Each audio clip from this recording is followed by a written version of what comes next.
Test. Test. She sells seashells by the seashore. Okay. Content warning. Tone Deaf is rated explicit for mature content and strong language. Spoilers are in every episode, so if you haven't seen the shows we are reviewing, you can always check back in later with us. We'll be here when you get back. Okay, levels look good. Everything is set up. Kay's going to be so happy when they get back from the store. Oh, they've been so stressed ever since that marathon of Black History Month. Oh, who's a good girl? Good girl. You are. Huh. That's weird. Tornado warning? We're in fucking Utah. There aren't any tornadoes in...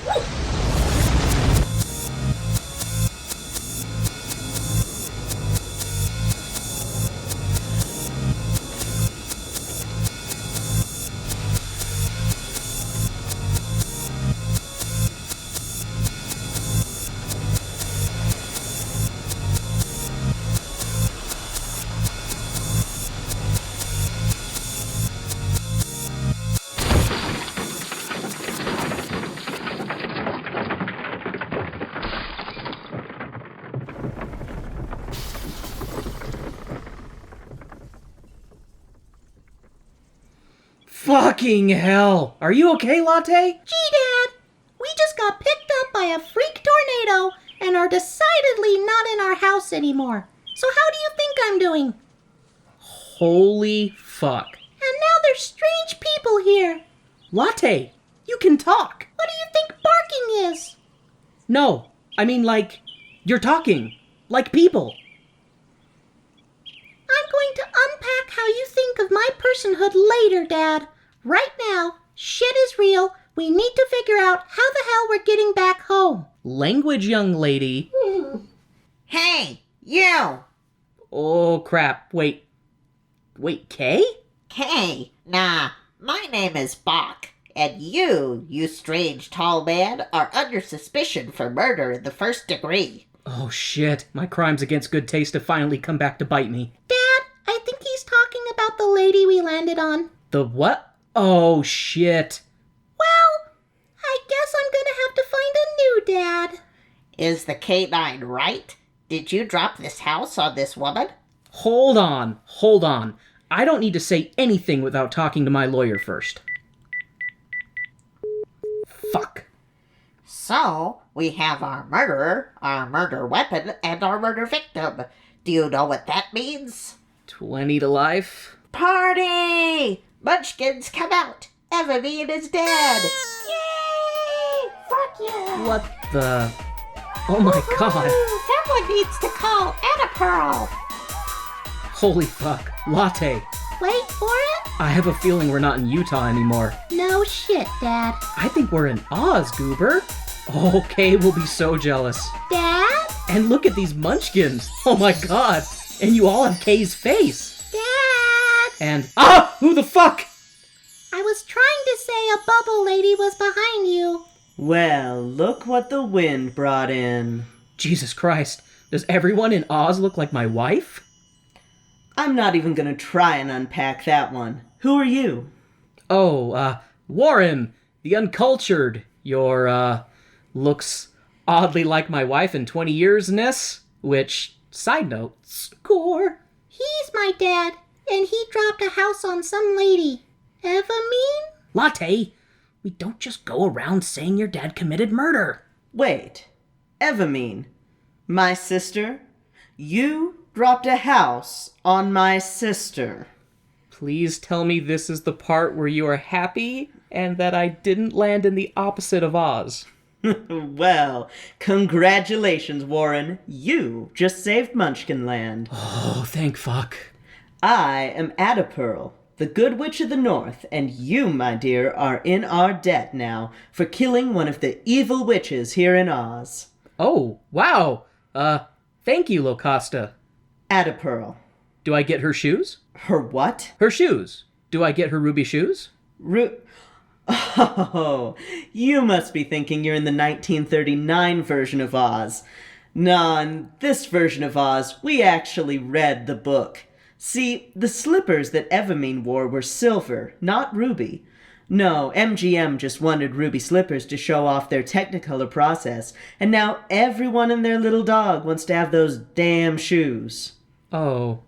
So, since you already showed me you don't know much about Oz... I mean, Kay's nerded out about some stuff to me. Well, allow me to tell you a little more. See, The Wiz is based on The Wonderful Wizard of Oz, which was the first of the Oz books created by L. Frank Baum.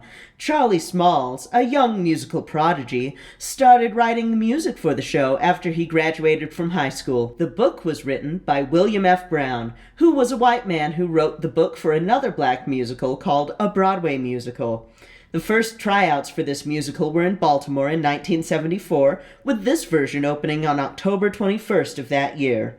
Now, when I'm saying tryouts, I mean that the show was going through a preliminary staging and revision before the move to Broadway. It opened on Broadway on January 5th, 1975, to mixed reviews, but it was saved from closing on opening night after a wildly successful ad campaign that got Ease On Down the Road in everyone's heads and to the 19th spot on the Billboard Soul Singles chart. By the 8th week of the show's run, it was selling out and easily recouping its costs. The Wiz closed on Broadway after 4 years on January 28th, 1979. The Wiz has been revived twice, been on tours, been performed as a concert, and in 2015 it was performed live on... Wait! Is this the history of The Wiz or of Oz? Fuck. So, as I was saying, welcome to Oz. You can have the damn shoes, I guess. Awesome! And they're hella powerful. Oh, I figured because, which? So, you'll find that Oz is split into 5 regions. You have Munchkin Country, where we're at now, Gillikin Country to the north, that's my home, Winking Country to the west with my way more evil sister Eveline, and then to the south is the home of my amazing sister Glinda in Quadling Country. In the center of our land is the Emerald City. Because it's green? How is it that you're still married? Luck? Anyway, around Oz is the Deadly Desert. Don't go there. You'll die. I figured because of the name. Wasn't sure. Wait. This reminds me. I need to get home. My wife and I are supposed to be recording an episode about The Wiz. Okay, Emerald City is where The Wiz is, right? I mean, yeah, but... Okay, awesome. And the Yellow Brick Road leads there too, right? Yeah, but you... Awesome. Come on, Latte. Let's go see The Wiz. Thanks for all your help, Tatty Poo. Son of a... It's Ada Pearl, motherfucking idiot. Call me by the wrong thing.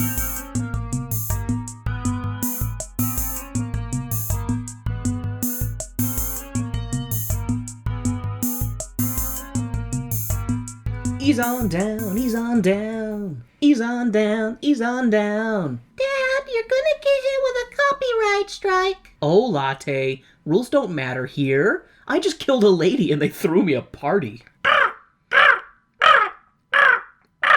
no, I remember that noise from the wild. Look, Latte. Ravens. Oh my god, seriously? Ravens with Kay's face? We're not ravens, you numbnut. Yeah, we're crows! Seriously, fan-shaped tails. Sleek bodies. We're in a large group.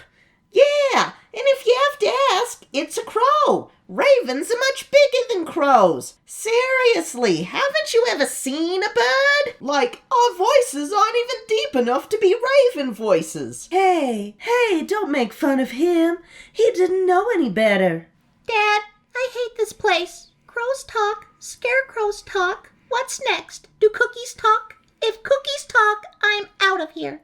I mean, to be fair, I didn't know the difference at first. That's 'cause you don't have a fucking brain, Scarecrow. It's not his fault, guys. Not everyone has as developed a venetopallium quadrilateral as we do. Come on, guys. There's a better cornfield over there. One with folks who can tell the difference between a raven and a crow. Well, that was a thing. Yeah, but they're okay once you get to know 'em. I mean, they eat the corn and they tell me I'll never amount to anything, but that's what friends are for, right?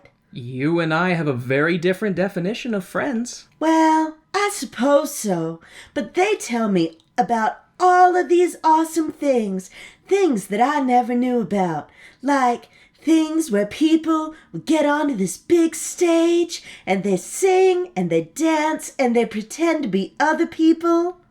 Oh, like musicals? Yeah, I wish I knew more about musicals and musical theater and everything, but no brain. Well, you're shit out of luck with me, which is curse and whatnot. But hey, I'm heading to go see the Wiz to try and get home. Why don't you come with me and maybe he'll help you get a brain?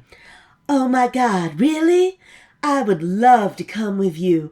Then when I get back to the cornfield, the crows and I will have something to talk about. I really, really hate this place. All right, let's get going then. Let's ease on down this road. Dad, no, they'll sue you.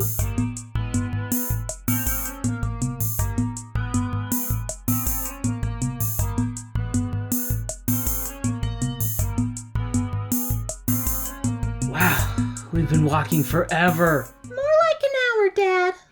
If you like, we can stop here by this statue. Oh, can. Oh, wait, I remember this part. This is the Tin Man, and he needs oil, and you also look like Kay. Lube me up. What now? Lube me up. Okay. Oh, yeah. Oh, that's the spot. Oh, get all those joints. I'm very conflicted because you look like my wife, and I'm not sure if I should feel guilt over my excitement right now. I won't tell. Okay, I think you're done now. Thank you so much, my man. I've been standing here for days. I got caught in the rain and thought I'd be here forever. Well, glad I was able to help you. Yep. And now let's get the hell out of here because this is seriously getting too weird for me. We're off to see the Wiz because I need to get home to record my musical theater podcast with my wife. And I want a brain so that I can know more about musical theater. Wait, musical theater? I used to love musical theater. Then that Cats movie showed up in Oz one day and it was so bad that it put an enchantment on my axe. Luckily, there was a tinsmith nearby, so he was able to piece together a new body for me. But he forgot to give me a heart. So now, I can't love anyone or anything again. Especially not musical theater. Well, sucks to be you. Dad, Strawman, let's go. Aww. I can't say no to that face. Fine, Dad. Come with us, Tin Man. You can get a heart from the Wiz. My name's Nick, but what the hell? You only live once, right? I'll come along. Worst case scenario, I won't be as affected when the Starlight Express movie hits. I will throw this oil can into the deepest ravine so that you will rust solid in the next storm if you speak that movie into being. Fair enough. To the Wiz, then? To the Wiz!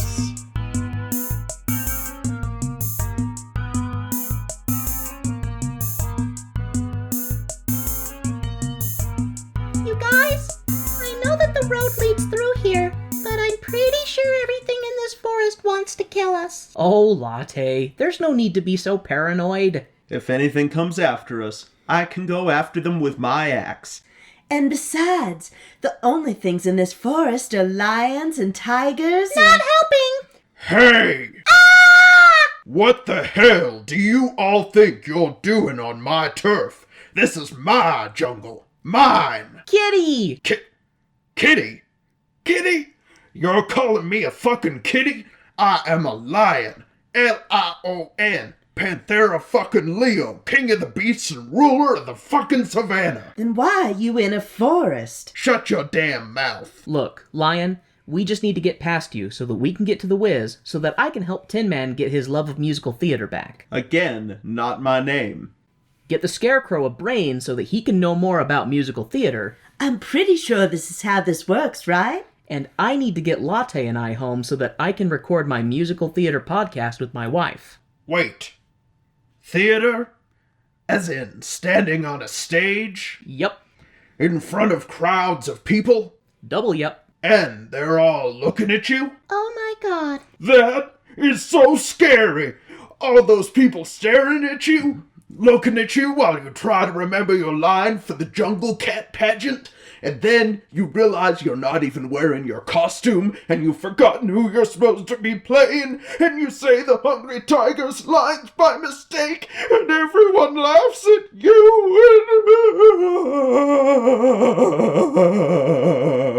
I finally met someone more cowardly than I am. I'm not cowardly, I just have stage fright, okay? And I'm supposed to be in these pageants, and I can't do them because they're so scary. Oh, I know what pageants are now. They're like play and parade hybrids. Well, why don't you join us and see if the Wiz can help you overcome your stage fright? Then next time you have to be in one of those pageants, you won't have to worry about being afraid. Gee, if it isn't too much trouble. Of course. Latte loves cats. Not when they're that big, Dad. Well, I will be happy to join you. Yay! Can I ride on your back? Absolutely not. Fair enough. Thought I would ask. Let's ease on down the road and into this ad pivot.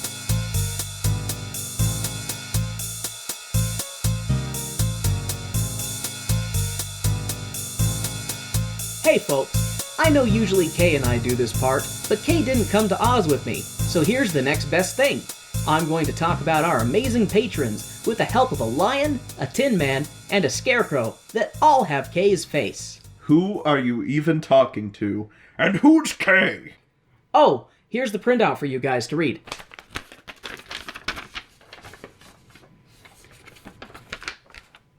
Even though I'm stuck here in Oz, I still want to thank our amazing Patreon patrons. Our stage crew sponsor, Jasmine Wu. And our producer circle sponsors, Bianucci, Reagan, And Taylor Brandt. Thank you all so much for your continued support of our show. Dad, I can't read. Sound it out, sweetie. If you want to connect with our show, please check out our website, tondemusica.com. What's a website? Fuck if I know. Seriously, Dad, I'm a dog. I can't read. That's okay, sweetie. I can take over. You can check out our website for links to all of our social medias, which are Tone Deaf Musical.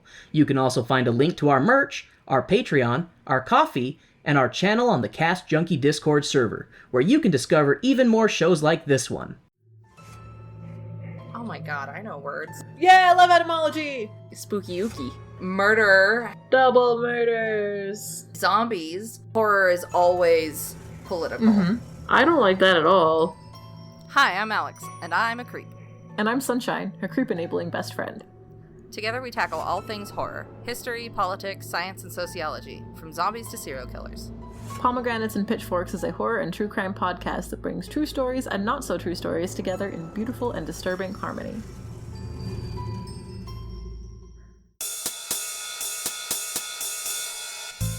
And now, the lights are going down and the music's starting back up. So let's get into the second act of our show.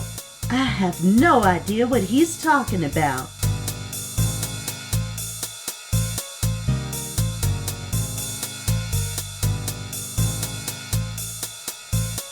Wow, this has been such a crazy adventure. I have 2 witch murders under my belt. Kay is gonna be so proud. I don't think that's the right word for how they're gonna feel, Dad. Yeah, and I'm still not sure how I feel about you being so happy you killed 2 of my sisters. You and I both know they were wicked as hell. Yeah, but he's a little too happy about it. Just remind the idiot how to get home so he doesn't cause any more damage. Warren, you have had the power to get home this whole time, which You would have known if you would have waited for Adderpearl to tell you. Gonna have to replant that whole poppy field, and the Winkies are gonna need therapy. I'm still cleaning up Calidus. They were a crime against nature and you all know it. Not to mention all those poor porcelain citizens of China country. They're gonna need more than just glue to put everything back together. Oh, right. I just click my heels together 3 times and think of home, right? Are you fucking kidding me? Yeah, but at least I was able to help the Tin Man, the Scarecrow, and the Lion get what they needed. But at what cost? Fuck this. Warren, click your damn heels and then never, ever come back here again. I'm putting an enchantment on those shoes to fall off in the desert so no one ever does the scale of damage to Oz again. Wait! Grab him. Great, another place we're banned from. 1, 2,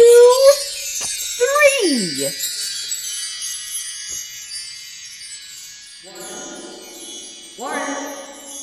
Warren! Oh, thank God. What, Kay? Oh my God, I'm home. What? Of course you're home, babe. You slipped or something while I was out, and you've been unconscious for God knows how long. I came down to the bedroom and found you laid out on the floor. You've got a goose egg the size of an ostrich egg. What? No.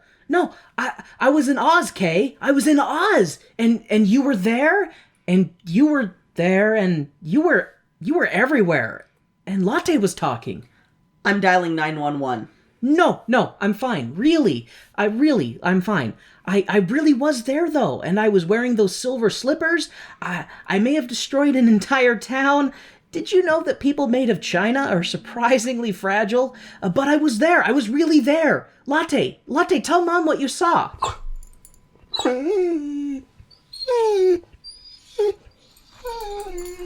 At least maybe we should put off recording so that you can rest your head. Oh, no. Adderpearl did your part of the show. She told me all about the history of the Wiz before I reminded her I needed to figure out how to get home. I feel fine, baby. Trust me. Okay, babe.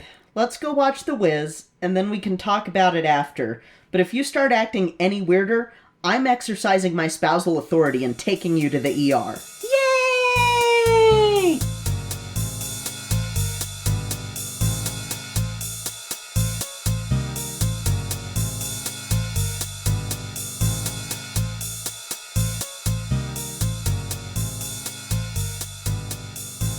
So, how'd this compare to your journey, Warren? Well, my apparent short-term coma dream, this definitely was less murderous. I guess, only by like an entire village full, but yeah. I think we're gonna have to get your head checked out, babe.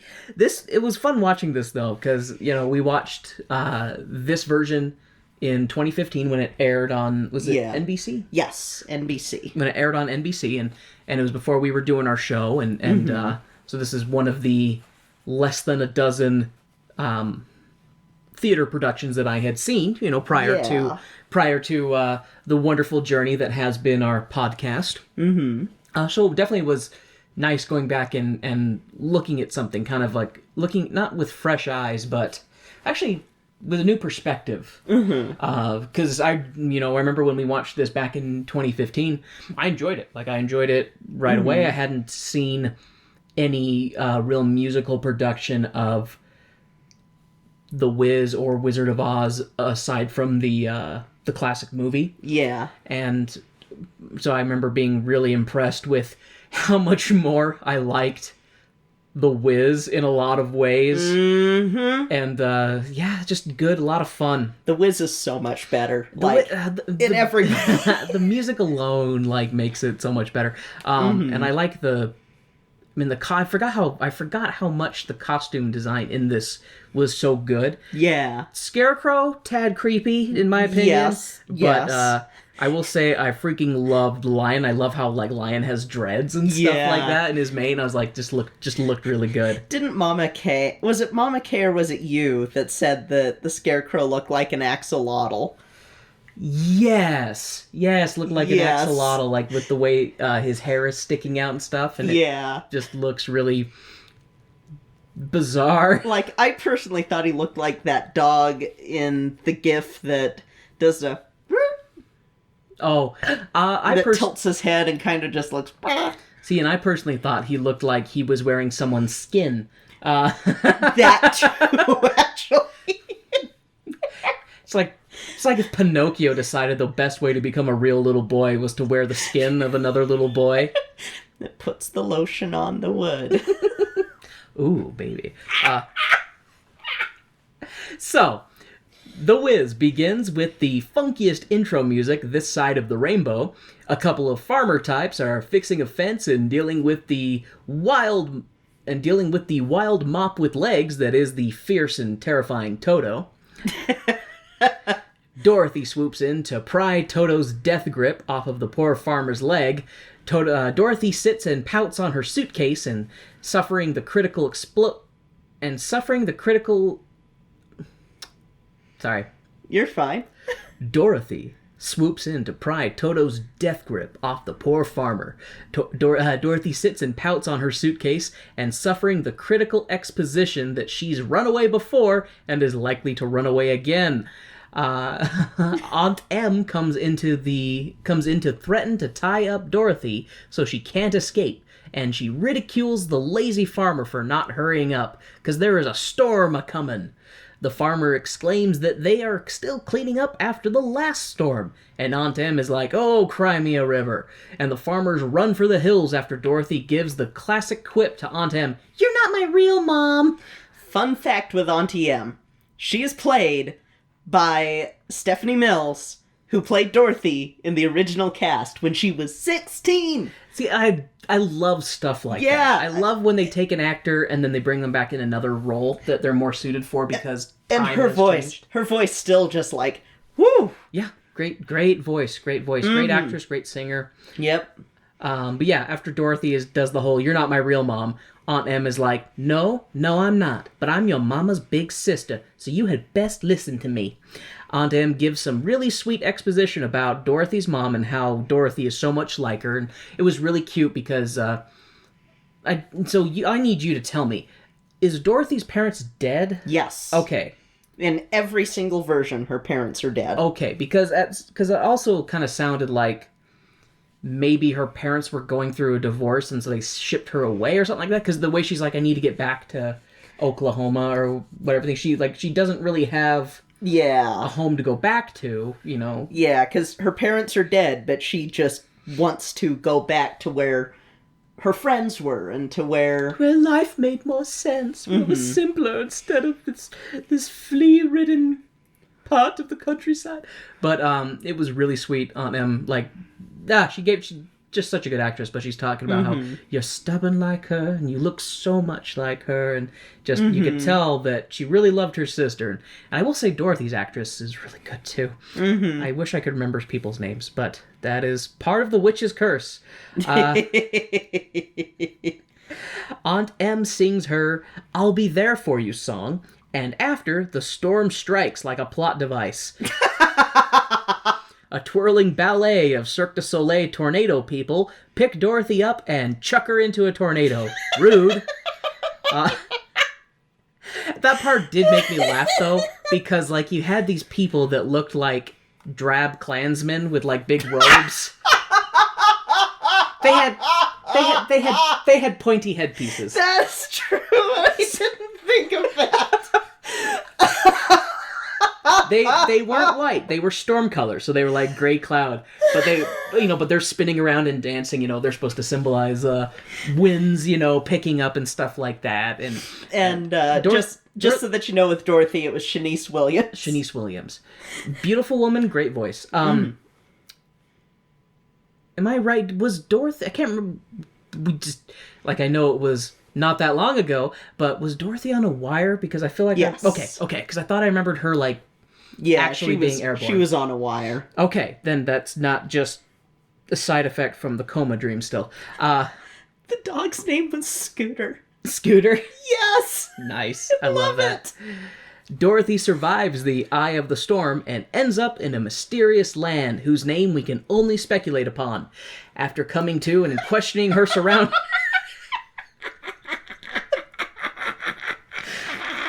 I love when I think I have these throwaway lines and they just tickle you. I love it. Oh my god.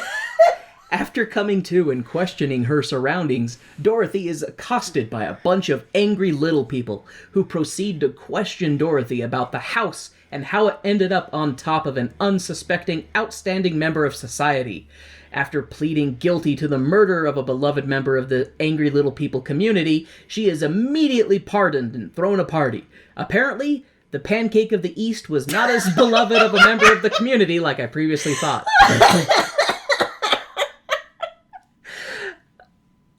The Pancake of the East's sister shows up and is like, "Hey girl, you're not going to be making a pancake out of me, are you?" After Dorothy reassures the Good Witch of the North, Pearl, that she will not make her into a breakfast food.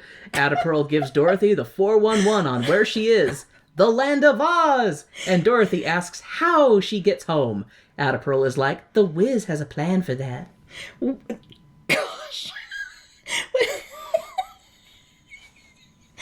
I'll let you gather yourself. Oh, one of my favorite things that this is one of those little touches in The Wiz that kind of elevate it for me, because as you know, and the audience has probably figured out, I am a Oz nerd. You may have talked about it on the show before. I may have talked about it on the show.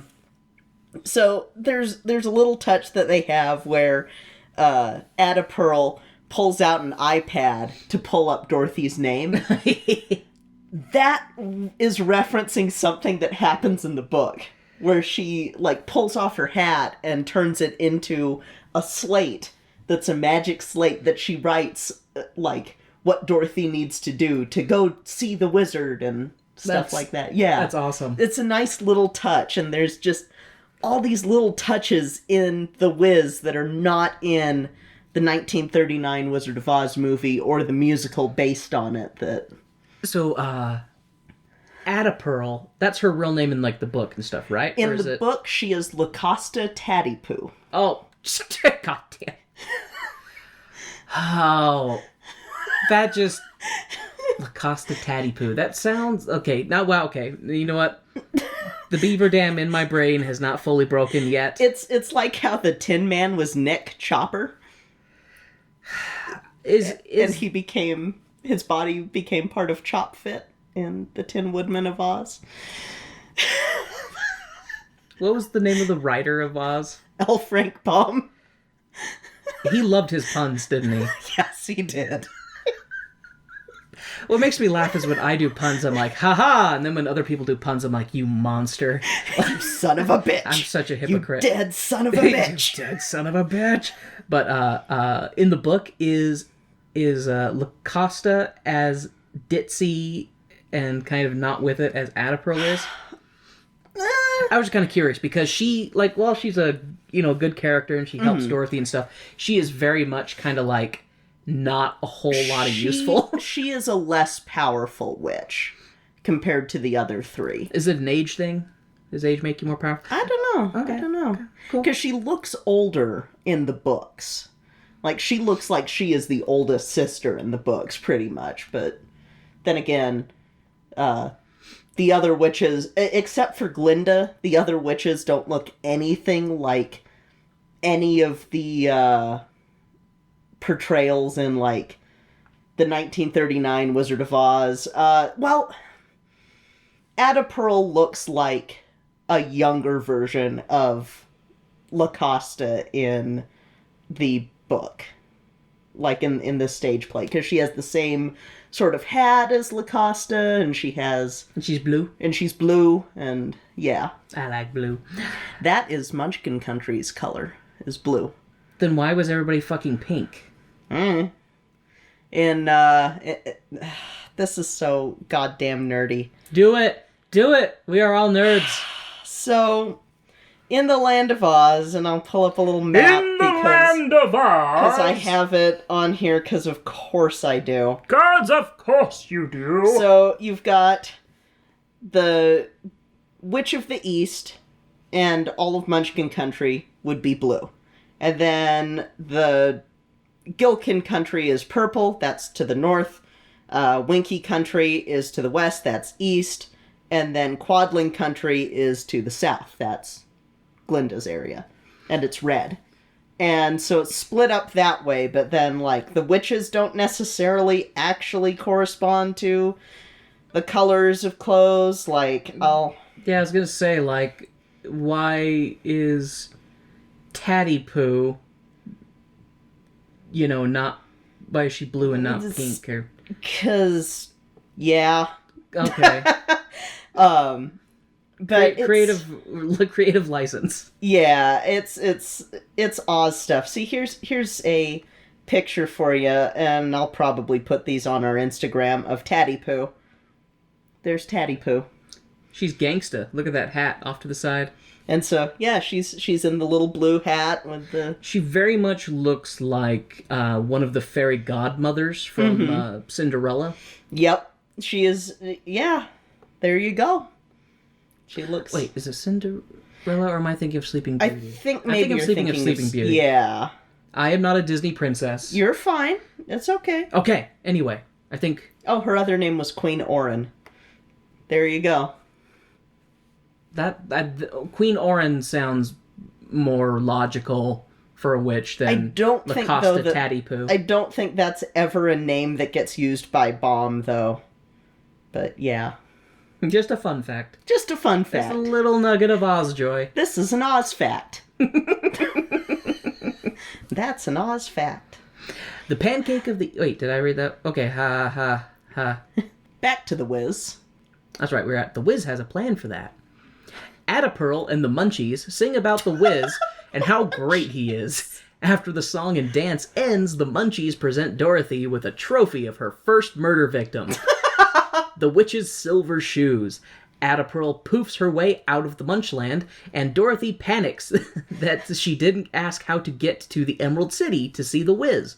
The Munchies tell her to take the yellow brick road, but to look out for the winged warriors, mind readers, shapeshifters, evil flowers, and the like. The super pissed off sister of Pancake... Oh, and the super pissed off sister of the pancake she made earlier, who wants to slice her into bacon and fry her up. There's a lot of breakfast food puns in this thing. Yes, there is. Are you hungry? Maybe. All right. Dorothy shits herself out of fear, just a little. It's not obvious, but I could sense it. The Munchies then disperse, and Dorothy is left wondering where the fuck the yellow brick road is. She then sings a song about how she's alone and doesn't know where she's going. After Dorothy sings a sad song, a magical golden road materializes. No one ever said the yellow brick road wouldn't be made of gold. Woohoo! Gold! Gold, Kay! Gold in them there roads! Dorothy touches her silver feet to the golden road and sprints off to the next plot device. Dorothy follows the road of bling and is suddenly bombarded with the bleats of a straw-stuffed beggar, who asks Dorothy for money. Change, dollars, cash money now. Dorothy inquires as to the identity of the beggar and discovers he's a scarecrow who's bad at his job. The crows nearby mock him relentlessly, and the scarecrow again asks Dorothy for some cash money, revealing that he's saving up his cents to buy some sense. That's right. A brain. I love that pun, though. I'm saving my cents to buy some sense. Oh, I love it. I love everything about this show. I don't think the Scarecrow has fully formulated his strategy for making a squishy organ function in his straw-stuffed body. Now that I'm picturing a rotting mass of flesh stuffed inside of a straw man, and I'm ready to change subjects now. Anyways, the crows do an awesome dance around the Scarecrow, singing about how you get ahead in life, about how you can't get ahead in life. Good message, guys. The Scarecrow escapes at one point, but is quickly crow-handled back up onto his post to suffer some more. I can see your look out of the corner of my eye. You want to go back to my comment about a squishy organ stuffed inside of a straw. Man. What? He's a scarecrow made of straw, but he wants a brain. He wants a concentration of nerves and tissue that delivers electronic impulses to various parts of the body. This is never addressed. The Scarecrow wants a brain. What are they gonna do? Like, what if the wizard had pulled out a brain and just was like, here you go?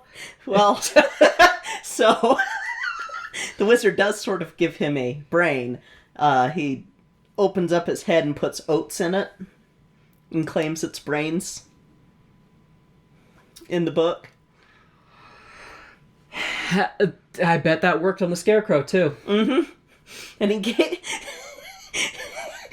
what he gives the lion is even better. Does he give the lion a gun? Who needs courage when you have a gun? Gives him this little green vial that's probably alcohol.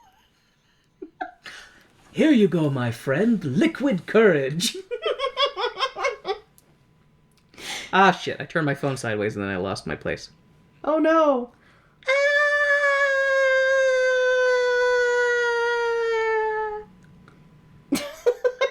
There we go. Dorothy decides she's had enough of watching the Scarecrow be assaulted and humiliated by these iridescent assholes. She saves the Scarecrow from his post and helps him to his feet. The crows are like, you can't do that. And Dorothy is like, hey, I killed a witch this morning and I wasn't even mad. Now fuck off before I break my foot off in your cloaca.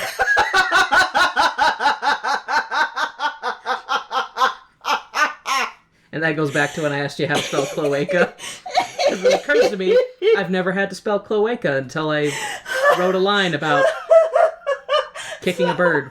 Second Life story. Once upon a time, when Second Life existed, they had the option to like get cool avatars and stuff, and I had a raven, and I was flying around as a raven, and then someone was like, hey, come hang out with us. I'm like, okay, whatever. They're like, hey, I'm gonna poke you in the cloaca. Logged off, did not go back on. Just like, okay, no. Like, not as sexy as you want to make it sound, like strange person on the internet. Weirdo. The crows flee in fear of the threats of violence, and Scarecrow thanks Dorothy... Oh, jeez, I ruined my own joke. The crows flee in fear, and Scarecrow thanks Dorothy for her threats of violence in his defense, and the solo act has become a duet. The two new friends head down Bling Street to the next plot device. Jesus. The little girl and the straw-filled man come to a junk pile on the side of the road, and a strange piece of modern art... What? I just realized the little girl and the straw-filled child man. And oh god, oh god, the little girl and the straw-filled man. That makes this sound way less magical. You know, that's kind of my superpower. I can kind of take the whimsy out of anything. Fuck. Jesus Christ. All things are disturbing if presented in the proper way. The little girl and the straw-filled man come to a junk pile on the side of the road, and a strange piece of modern art that looks an awful lot like a humanoid robot. Upon investigating the trash pile, the modern art begins grunting with a tetanus-clenched jaw. After a couple repeats of his request to be lubed up, Dorothy and the Scarecrow squirt slick lube all over the metal pile. The pile of lubed up metal creaks and groans and says he's the Tin Man. The Tin Man dances like a robot and thanks the two of them for squirting him full of sweet, sweet motion-granting lubricant. Jesus Christ! Okay, I'm done making lube jokes. I have that in here, too. Scarecrow tries to hurry Dorothy off, but the Tin Man is like, yo, what's the rush? You know what, though? I can understand why the Scarecrow would be hurrying her off. Like, he just asked you to lube him up. Yeah, he's about to insert rod A into slot B. That or else they know that underneath that junk pile is Chop Fit. Baby. Or Chop Fight, that's who it is. I don't think... Dorothy's new to the area, and Scarecrow doesn't know his asshole from his elbow. I don't know. Anyway, Friggin' Oz. Scarecrow and Dorothy reveal that they're going to beg the Wiz for some free shit. Tin Man likes the idea of redistributing material possessions from the 1% and wants in on the quest. He reveals his backstory and that he used to be flesh and blood, but because he didn't want to stuff the Wicked Witch of the East full of his backstory, turns out the witch didn't like being told that she had to keep riding her broom. And with a polymorphing bolt of lightning, she blasted the flesh man across the river and turned him into tin. The Tin Man wanted to try and make things work with his bae, Bertha, but he had no heart, on account of being metal and all. So he decided that he had to let Bertha go. So, they really toned down the Tin Man's origin story there. But at least they give an origin story, unlike in the 1939 movie. You had told me, like, she gets slighted, the witch, and so she enchants his axe, and then his axe cuts him into pieces. So, I was a little bit wrong on how when I told you, because I simplified it a lot, but I'm gonna nerd out on you for a little bit. Ooh, nerd out on me, baby. So, the Tin Man, yeah, give me that nerd. Nick Chopper, was in love with Nimi Ami, who was a munchkin, and so not she Bertha? was... No, not Bertha. They changed the name, like they did in a lot of characters, but, so, he is in love with Nimi Ami, who is a maid for this rich woman who hates him, and she doesn't want to let go of this maid, because if she lets Nimi Ami marry Nick Chopper, then... they'll move away. Exactly. And so she goes to the Wicked Witch of the East and calls in a favor, and the Wicked Witch of the East enchants the Tin Man's axe so that he is cutting off body parts, including his head. Jeez. And the tinsmith is building him a new body, basically, and he doesn't make him a heart, and so the Tin Man's like, oh, I can't love because I don't have a heart, and so Nimi Ami is basically, like, heartbroken because he doesn't love her anymore, and she ends up running into a soldier who ends up with the same curse being put on him by the Wicked Witch of the East, and he hacks himself to bits and becomes the Tin Soldier, and then, I can't remember the name of the tinsmith, but the tinsmith ends up making a horrifying chimera out of the parts of the Tin Soldier and the Tin Man that marries Nimi Ami. This can be found in the Tin Woodman of Oz. Yay! Not... Take a look. It's in a book. Don't take my word for it. Okay. Are you done now? Yes. I've finished spurting my nerd all over you. You're lubricating the story so that it can move forward. Yes. With backstory. Yes. With the girthy backstory out of the way.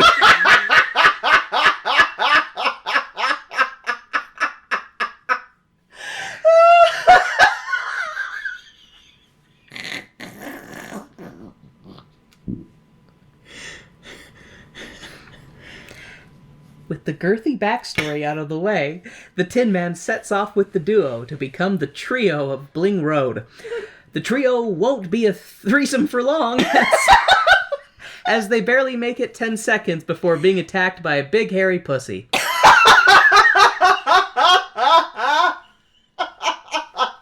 Oh my god! Dorothy punches the pussy in its hole, and it screams in pain.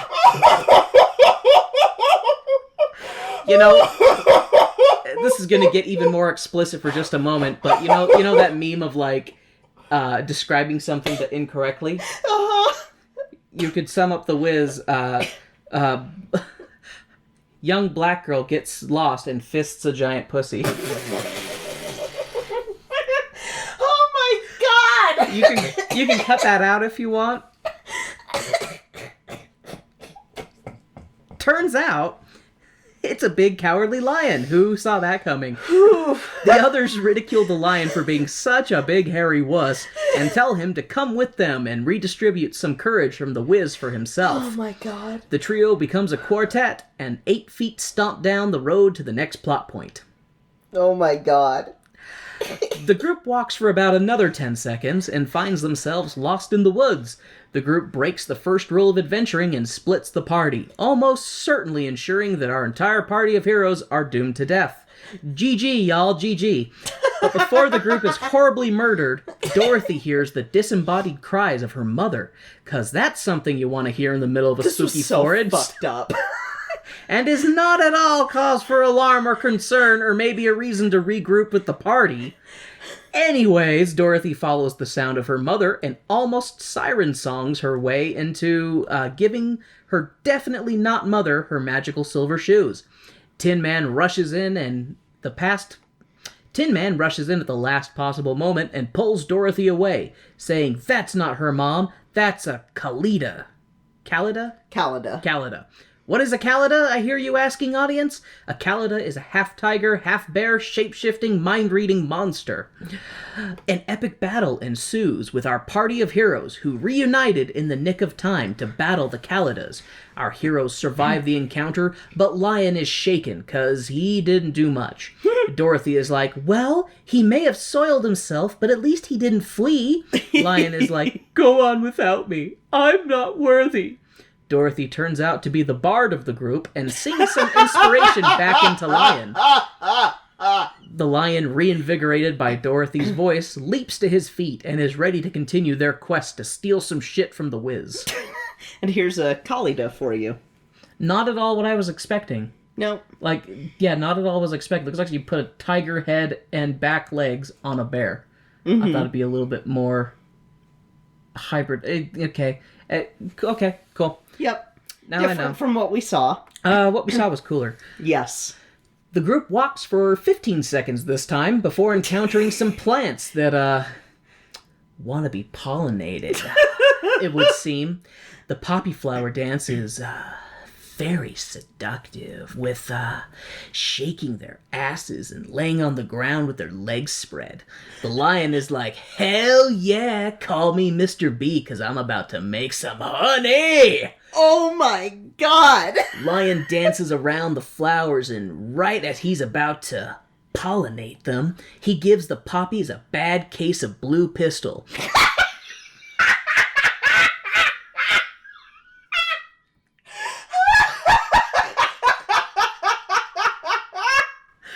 Wrapping the flowers up in a vine and leaving them thoroughly unsatisfied. Holy shit! The successful party of adventurers leave the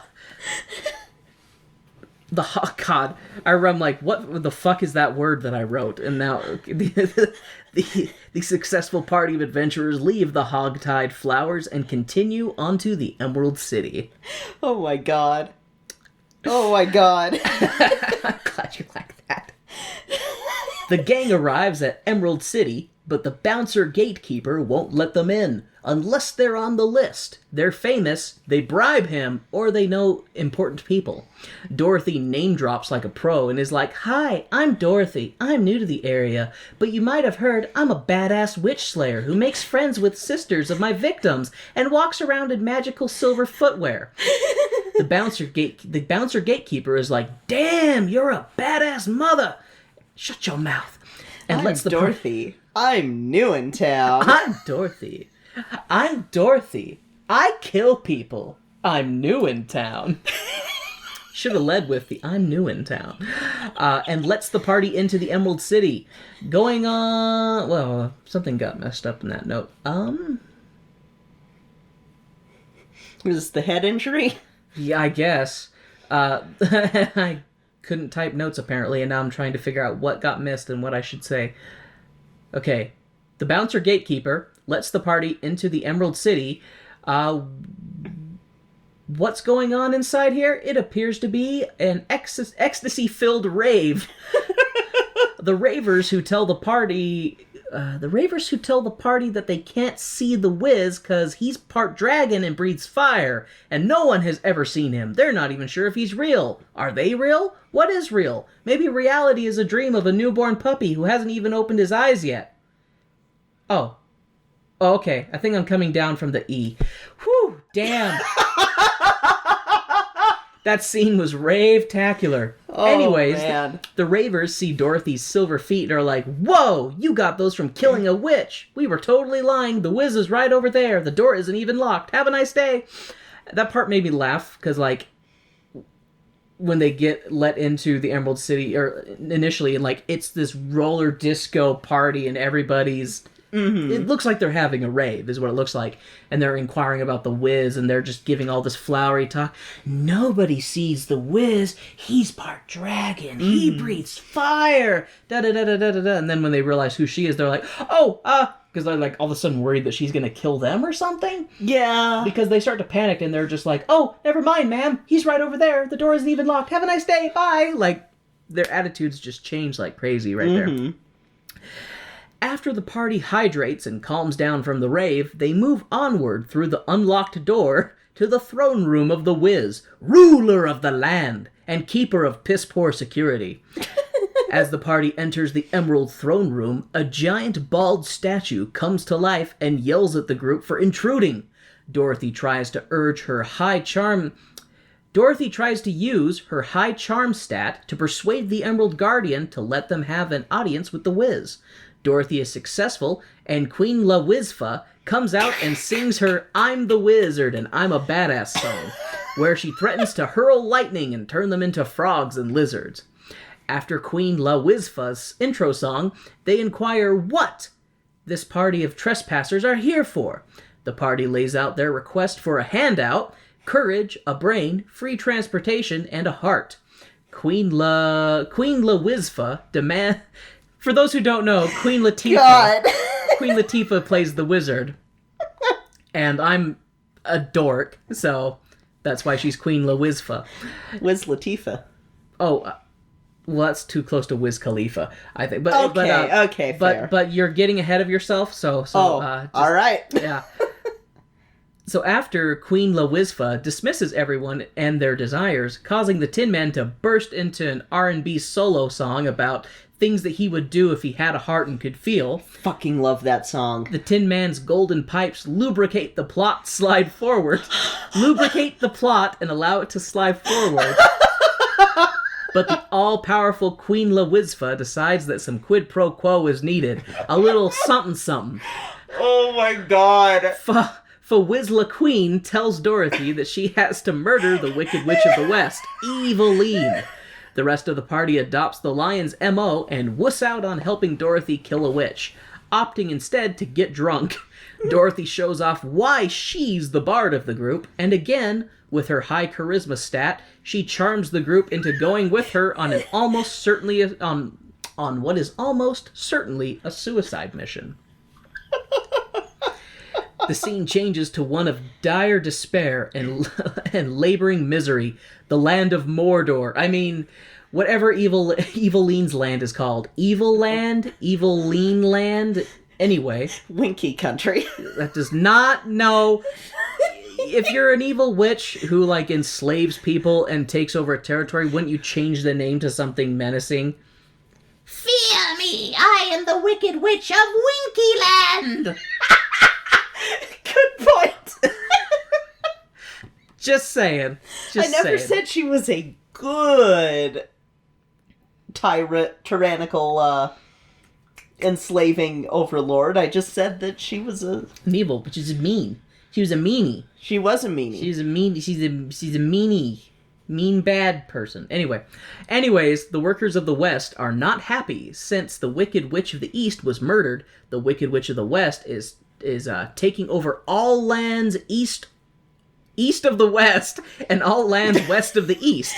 The North and South are still safe, but who knows for how long. I hate when I write notes that I think are going to be funny and then I confuse myself trying to read said notes. Anyways, Eveline comes out on her winky-drawn carriage and demands to know what that is. That thing there, that right there, what's that? Turns out, she's not very good at identifying basic elements like water. The witch's manservant is like, "Oh, that's water from that leaky pipe up there." The witch demands that the royal plumber be called to her so that she can tell him what a fine job he's doing maintaining the pipes of the kingdom. And then kill him! Eveline then sings about how she doesn't want any bad news, no bad news whatsoever, then immediately asks for the news once she's done singing. The wicked manservant of the West then gives Eveline the bad news, that the skinny-ass child and boneless straw pile, a tin can, and a giant pussy are on their way to murder her. The wicked witch laughs at the prospect of her enemies thinking she'd do nothing but sit back and wait for death.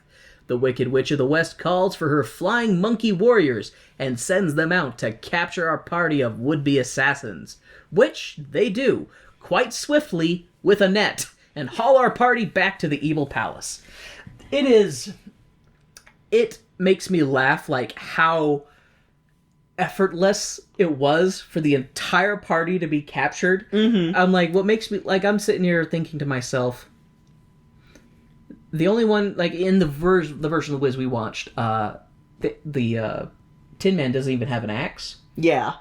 And I'm sitting here like, you know, if you're going to kill a witch, sharpen a stick or something. Like, well, and something. What's great, though, is that this is another thing that they do that's in the book. Because, you know, in the 1939 movie, they're only capturing Dorothy. They just harass everybody else and rip the Scarecrow in half and, like, bang up the Tin Man a little bit, but, like, they don't really do much with him. Well, in the book, they are a little bit more like, no, we are going to demolish the party, and I can't remember what they do to the Tin Man and the Scarecrow, but for a bit, like, they are out of commission. Oh, yeah? And the lion is captured and made basically like a slave in the queen, or in the witch's court. So Dorothy is kept inside of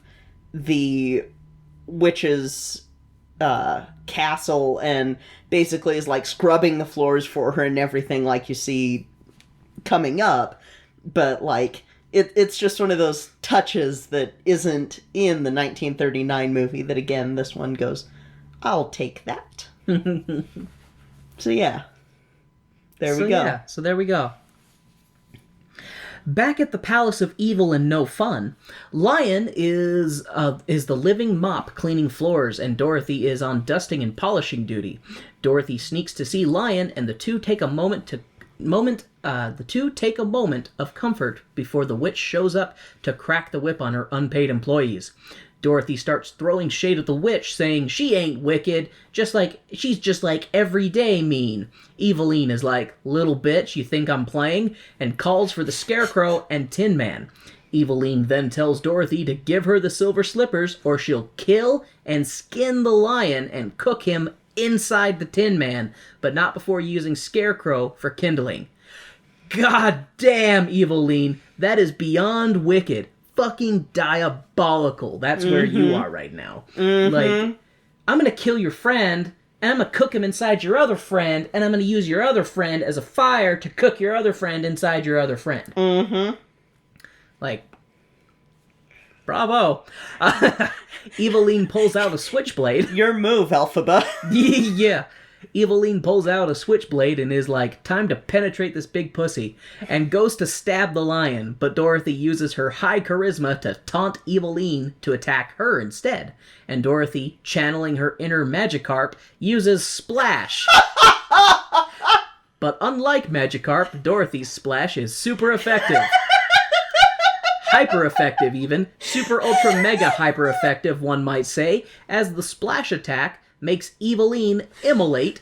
After a brief period of mourning, the citizens of the Western Kingdom rejoice, much like the Munchies of the East, over their newly minted emancipation. So, yeah, everybody knows Wizard of Oz. The witches are hydrophobic to, like, the nth degree. The evil witches are. Oh, just the evil witches. Good witches can have water, but evil witches can't. So, does that mean, like, they can't ever get thirsty? Like, so then that makes me think of, like, do they never drink anything? There's water in food. Like, do they only eat dry stuff. Ask L. Frank Baum. I don't know. I'm just quoting the messenger. Necromancy is illegal, Kay, and punishable by banishment to the Shadow Zone. So I'm not going to resurrect a dead author to ask him questions. All right. Fair enough. We'll just have to speculate. Maybe she only drinks winky blood. But blood is mostly water. Therefore, we circle back around to the classic question. She... Oh, you had a good one, and you're restraining yourself. Let it flow, Kay. It's so stupid. Oh, you gotta say it. Please. She drinks powdered instant water. Normally, you just add water.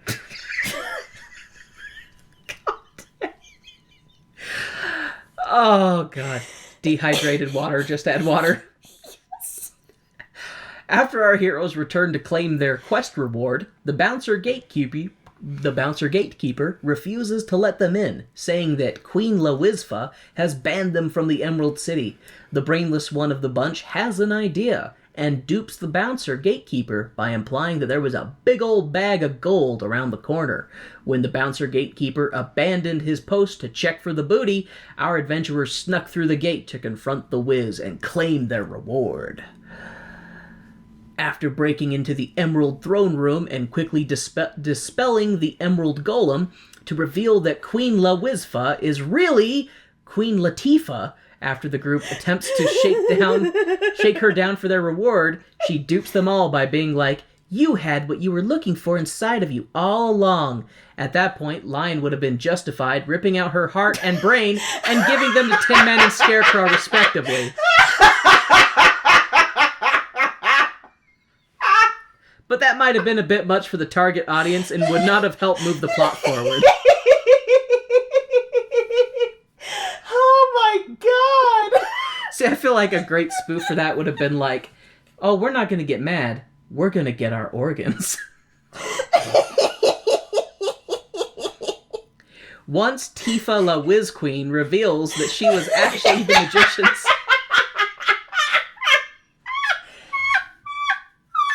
Just so you know, it gets wacky with that name now.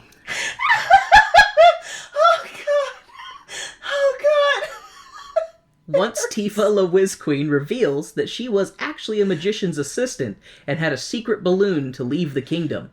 After Dorothy uses charisma to guilt La Wiz Tifa Queen, she agrees to take Dorothy home on her balloon. The soon-to-be former ruler of Emerald City holds a press conference to tell everyone that she is retiring and that they'll soon be under new management, Lion, Tin Man, and Scarecrow, who are the new rulers of this land.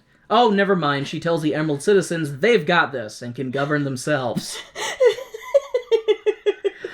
You know, while I don't think the wizard was a very effective governing body for the Emerald Kingdom, I think putting a bunch of ravers who are on ecstasy in charge of themselves is not a better alternative. Do you know who gets left in charge? No. In the book? No. The Scarecrow. Oh. Yep.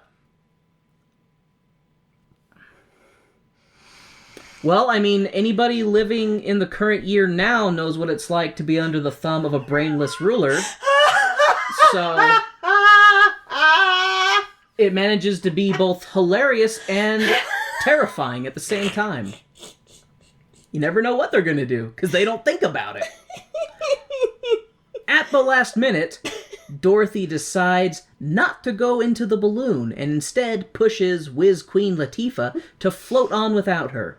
After she flies off, Atapearl shows up to be like, "You passed the morality test, Dorothy! You passed the morality test." Dorothy is like, "Can I please go back to my Aunt Em now?" Atapearl is like, "Well, I can't, but I know who can." And with a twirl of her wand and a flick of her wrist, she summons her older sister Glenda, the Good Witch of the South, who reveals that she's been a useless observer watching over Dorothy and not doing a damn thing to help her. Thanks. Thanks a lot, you magical gold ass. Glenda is then like, you have the power to go home. No magical slippers necessary. Just believe in yourself. Glenda then tells Dorothy to click her heels together 3 times and think of home. But that involves the slippers, so doesn't that mean that if she takes off the slippers and still clicks her heels, she could go home since the power's inside of her all along and not in the shoes? I'm confused by this part, but whatever.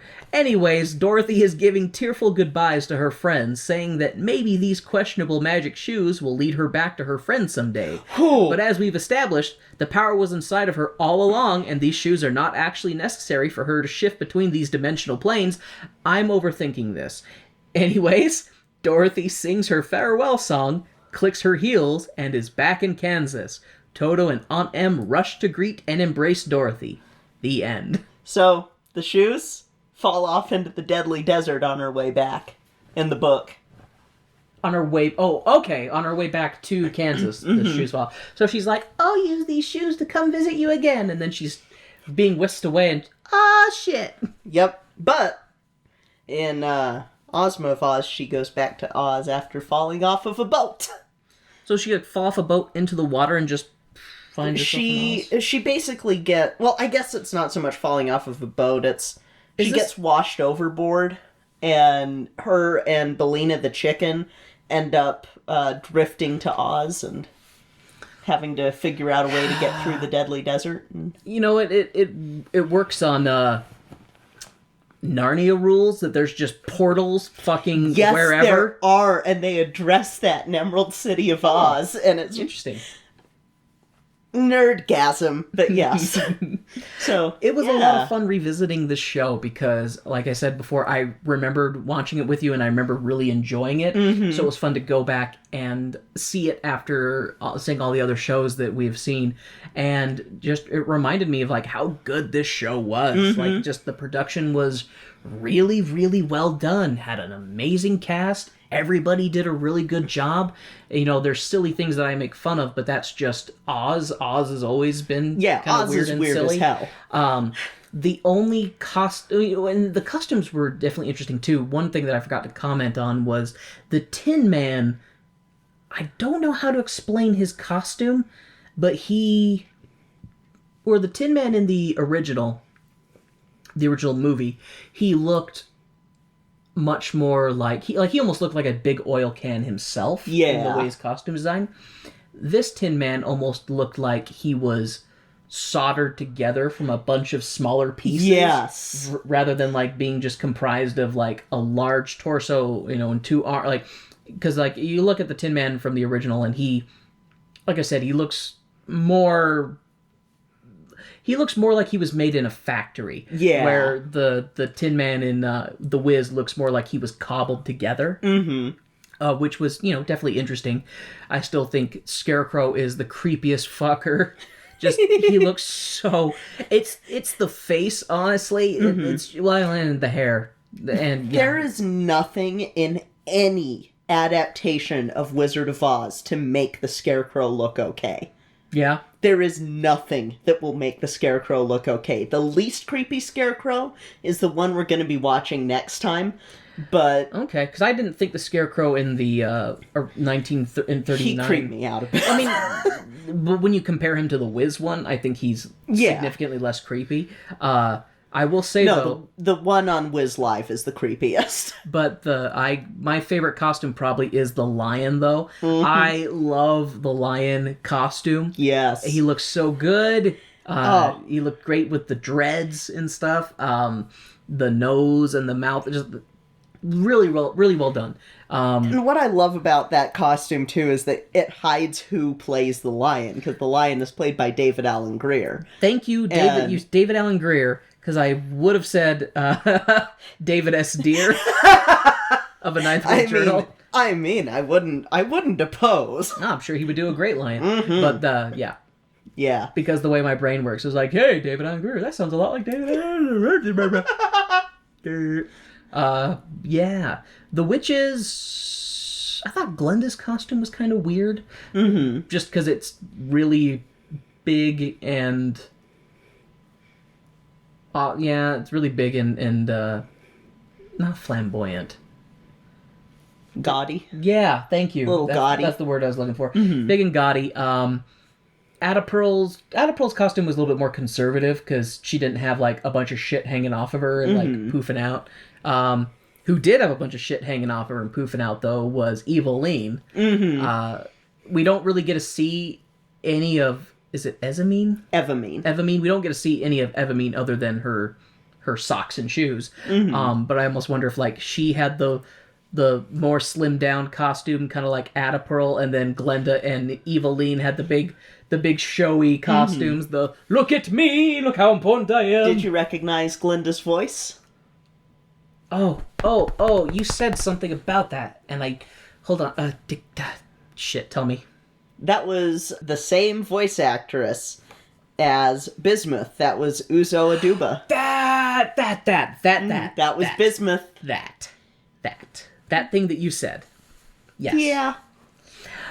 But yeah, really good cast. It was really nice going back and revisiting revisiting this show. Yeah, because The Wiz is one of my top shows. Oh, so. I know that you are such a huge Wizard of Oz fan.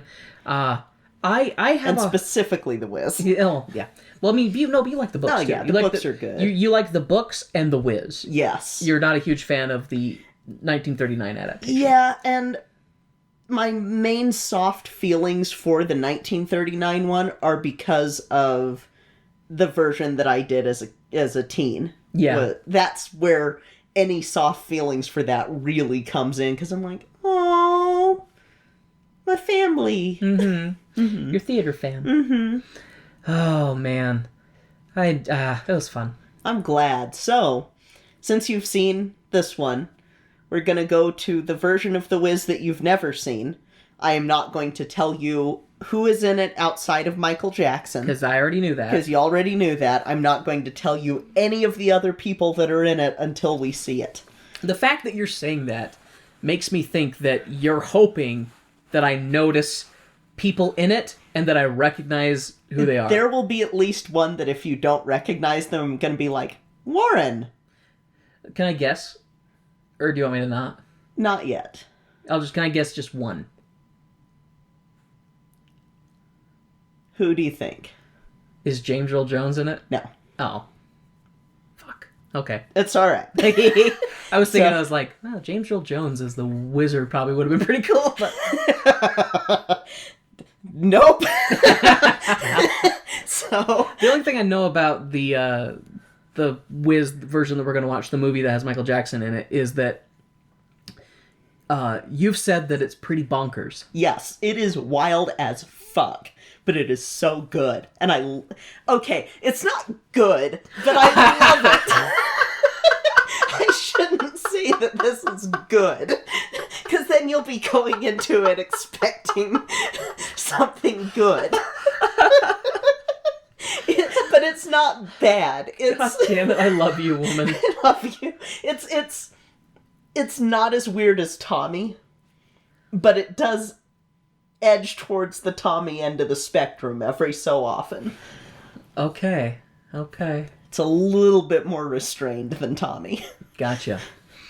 But yeah, I'm excited. I'm excited too. Like I'm glad that we are revisiting this version before taking some LSD and seeing the other version. You don't want to take LSD. Well, maybe you do. I don't know. Whatever you want to do, babe. I'm not doing it. But yeah, so I'm excited. You're going to see the Wiz movie. Yay! So thank y'all for listening. Feel free to join us on the Twitters and the Instagrams and the Facebooks at Tone Deaf Musical. And you can also check out our home base, which is tonedeafmusical.com, for links to all of those places, as well as the link to the Cast Junkie Discord server, where we have our own channel, which is rated not safe for work because me.